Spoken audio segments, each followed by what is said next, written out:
Hello बच्चों, so here goes your question. Question में क्या कहा गया है?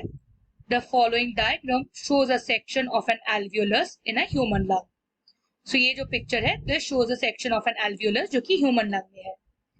Now which conditions would result in the maximum rate of diffusion of oxygen from the alveolus to the blood capillary, ये हमें जानना है।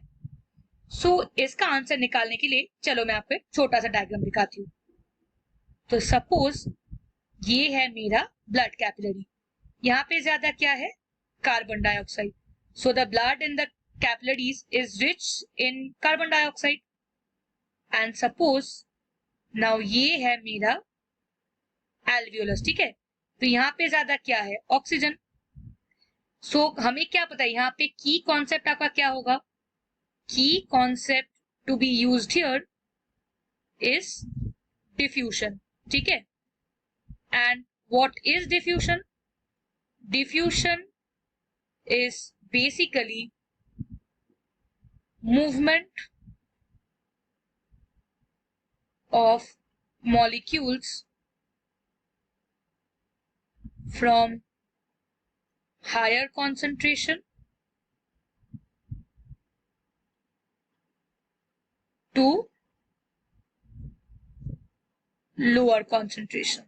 Okay, so जहां पे भी ऐसा मूवमेंट होता है दैट इज डिफ्यूजन।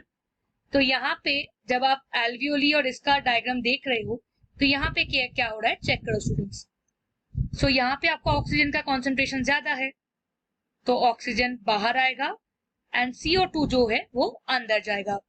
सो अगर आप इन ऑप्शंस को देखो, so when the amount of oxygen in the alveolar air is large and the amount of oxygen in blood is small, rate of blood flow will be fast, तो diffusion ज्यादा होगा, right? So I hope ये जो option 3 हमने correct answer select किया ये आपको समझ में आया क्यों हुआ। क्योंकि डिफ्यूजन कब होता है? मॉलिक्यूल्स अपने हायर टू लोअर कॉन्सेंट्रेशन आते हैं। सो ऑक्सीजन यहाँ पे एल्वियोली में हायर कॉन्सेंट्रेशन पे है तो वहां से वो कैपिलरीज में आएगा, राइट?